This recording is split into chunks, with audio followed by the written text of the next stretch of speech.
Rasulullah Sallallahu Alaihi Wasallam belum lagi diciptakan, dilahirkan, kita dari kecil kita belajar agama sudah tahu zaman jahiliyah. Apa zaman jahiliyah waktu itu? Satu, perempuan sangat hina derajatnya. Perempuan kerjanya dapur, kasur, sumur. Sumur, dapur, kasur. Dilahirkan hanya untuk melahirkan. Sehingga terkenallah sahabat Rasulullah, Khalid bin Walid, pernah diambil anaknya dari istrinya. Waktu itu anaknya ya sudah bisa diajak main-main. Dia panggil anaknya, sini nak, sini kok. Kita pergi main-main belakang rumah.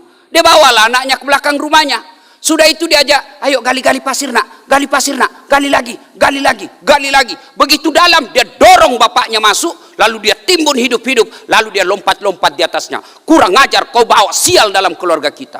Tuh perempuan zaman dahulu. Perempuan bahkan boleh dijadikan apa? Transaksi judi. Bos, cantik istrimu di? Cantik sekali, kau suka? Ya, judi dah, judi. Kalau kau menang, pakai istriku 1 malam. Kalau kau kalah, kau pakai istriku 2 malam. Coba, itulah zaman jahiliyah. Tapi sekarang ada lagi lebih jahiliyah dari jahiliyah. Kalau zaman jahiliyah, lahir dikubur hidup-hidup. Sekarang belum lahir sudah dikubur. Itulah aborsi. Kalau zaman jahiliyah kan sudah lahir baru dikubur. Sekarang belum lahir sudah dimatikan.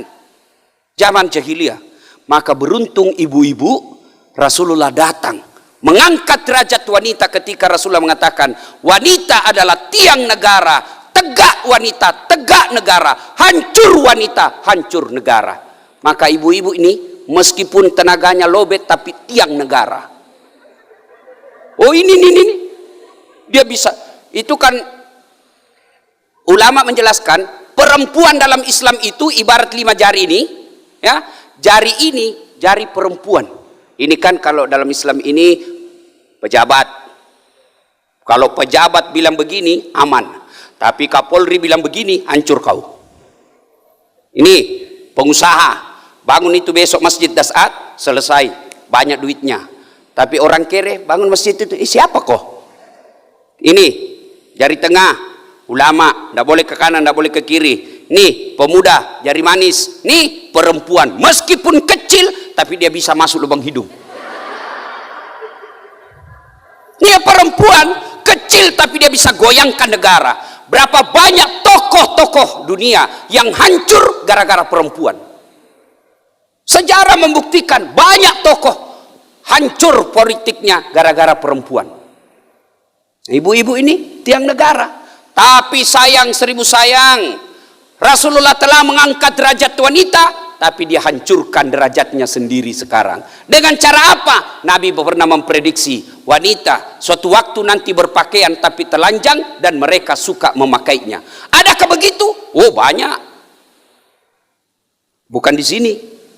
Coba datang ke Plaza Indonesia, Plaza Senayan, tempat menjogging, hancur kami laki-laki. Maunya kami ini kerjasama bos. Kami laki-laki jaga mata, tolong Anda cewek jaga akhlak.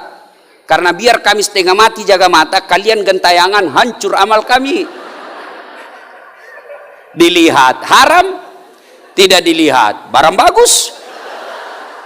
Coba lihat ibu-ibu. Bahkan ibu majelis taklim sendiri banyak sekarang yang merendahkan derajatnya. Dengan cara apa? Coba kita lihat. Olahraga lah dia. Ustadz olahraga haram? Tidak. Ibu-ibu olahraga sunnah, sehat supaya kuat ngurus anak, supaya suamimu tidak poligami. Tapi jangan campur laki perempuan. Ini depan kantor bupati, laki-laki perempuan campur, perempuan di depan, laki-laki di belakang, perempuan bajunya sempit, jilbabnya sempit, roknya sempit, bapak-bapak di belakang. Majulah ini ibu-ibu. 1, 2, bapak di belakang. 3. Mana ndak hilang hafalan? 1. Itu perempuan zaman Nabi sebelum Nabi turun. Apalagi zaman Nabi sebelum dilahirkan, orang-orang Arab minimal 4 tuhannya. Latta, Manat, Uzza, Hubal. 4 tuhannya. Yang paling kaya, dia bikin Tuhannya dari apa? Emas. Bawanya sedikit, perak. Bawanya lagi, kayu. Yang paling miskin, tepung terigu. Dia bikin kepalanya, dia bikin tangannya, dia bikin kakinya. Selesai dia sembah, lapar dia. Dia lihat Tuhannya. Sudah dia bilang, Tuhan, maafkan saya sudah sembah kau, tapi saling pengertian Tuhan, saya lapar Tuhan. Dia tutup matanya sebelah, Tuhan, dia ambil tangannya, dia makan. Belum kenyang, dia ambil kakinya, dia makan. Belum juga selesai laparnya, dia makan kepalanya Tuhannya. Sadis-sadisnya bangsa Indonesia sampai detik ini belum ada yang makan Tuhannya. Tapi zaman jahiliyah Tuhannya dia makan. Coba, alhamdulillah Rasulullah datang menjelaskan, Qul huwallahu ahad. Satu Tuhan. Jangan sembah kecuali Allah. Makanya Nabi ketika kumpulkan orang-orang Arab waktu itu, ayuhan nas, wahai manusia, jangan sembah kecuali Allah. Hanya Tuhan satu, la ilaha illallah, tiada Tuhan selain Allah. Datang Abu Jahal, Muhammad, gila kok. Apa? Kita saja sekarang 4 Tuhan, ekonomi susah. Kamu datang lagi ajarkan satu Tuhan, tidak nampak pula. Apa kau tidak gila? Coba, betul apa beratnya perjuangan Rasulullah. Tapi alhamdulillah, pada zaman itu 4 Tuhan mereka yakini. Nampak pula bisa dibikin. Datang Rasulullah, la ilaha illallah, tiada Tuhan selain Allah, hanya satu Tuhan, tak nampak pula. Tapi alhamdulillah berhasil mengislamkan kota Mekah waktu itu. Apalagi zaman itu khamar, arak, bukan diminum, dimandi. Pelajaran dakwah buat kita soal khamar ini. Metode dakwah Al-Quran. Coba lihat Al-Quran. Zaman itu orang-orang Arab bukan cuma diminum, dia mandi itu khamar. Datanglah Al-Quran menjelaskan, khamar itu ada faedahnya tapi ada buruknya. Ketahuilah lebih banyak buruknya daripada faedahnya. Akhirnya apa? Orang Arab mulai berpikir. Lama-lama turun tahap kedua, la taqrabuz zalata wa antum sukara. Jangan kau dekati solat ketika kau dalam keadaan mabuk. Artinya 5 kali solat, 5 kali tidak boleh mabuk. Makin jauh, makin jauh, makin jauh. Terakhir turun ponis, innamal khamar. Khamar itu rijesun, bapak moyangnya dosa, min amalis syaitan, perbuatan syaitan. Jauhi agar kamu termasuk orang-orang beruntung. Inti ayat ini, kita semua mubalik, belajar metode dakwah dari Quran. Rasulullah mendakwakan melarang haram, tidak ponis langsung. Sekarang banyak mubalik, rasa-rasanya dia menjadi panitia hari kiamat. Hanya dia yang mau benar. Berbeda pendapat dia kafirkan, padahal sesamanya muslim. Nabi datang mengislamkan orang-orang kafir. Kadangkala kita sekarang mubalik mengkafirkan orang Islam hanya karena berbeda mazhab. Coba lihat, bikin ceramah aneh-aneh judulnya, kesalahan-kesalahan orang yang sholat berjamaah. Kenapa orang sholat berjamaah dikasih salah-salah? Anak muda yang baru hijrah langsung dulu ndak usah sholat deh, ternyata banyak salahnya. Kenapa tidak bikin judul ceramah kesalahan-kesalahan orang yang tidak sholat? Itu lebih real objeknya. Maka Rasulullah SAW berdakwah sangat arif dan bijaksana. Coba ketika Rasulullah didatangi, ya Rasulullah, saya offside, pelanggaran saya Rasul. Kenapa kok? Saya berhubungan suami istri bulan suci Ramadan.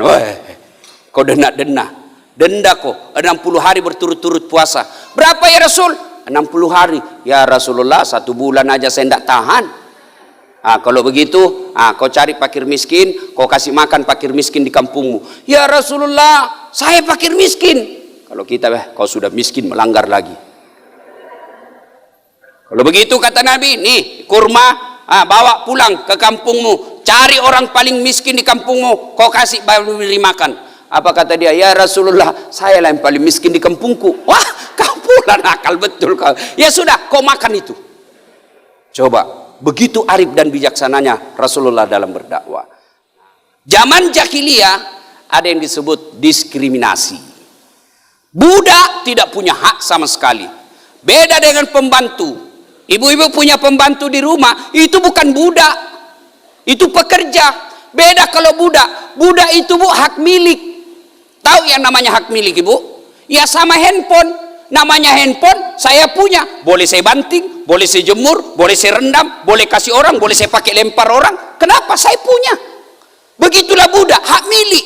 Tidak punya hak sama sekali. Dan pada saat itu orang hitam itulah umumnya jadi budak. Tidak punya hak sama sekali. Turun Al-Quran. Memberikan persamaan antara manusia. Tidak ada perbedaan orang Arab dengan bukan Arab kecuali takwanya.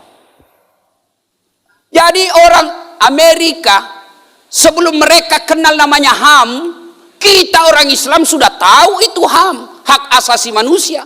Bisa dibayangkan seandainya tidak ada Al-Quran, perempuan hanya menjadi budak nafsu. Kita rakyat jelata tidak akan punya hak sama sekali kecuali kita punya pangkat dan jabatan. Kita tidak akan punya peluang untuk menjadi manusia terhormat ketika kita bukan bangsawan. Tapi Quran hadir menghilangkan semua itu. Alhamdulillah, kita bersyukur kepada Allah. Bagaimana cara bersyukurnya? Tidak cukup dengan hanya mengucapkan Alhamdulillahirabbil alamin. Bagaimana cara syukurnya? Satu, pelajari Al-Quran. Hafal Al-Quran. Penting hafal Al-Quran. Yang jauh lebih penting mengamalkan isi kandungan Al-Quran. Lomba hafal Quran luar biasa, tapi lebih luar biasa mengamalkan apa yang kita hafal. Yang ketiga, setelah itu jangan cuma kita nikmati sendiri Quran itu, tapi dakwakan.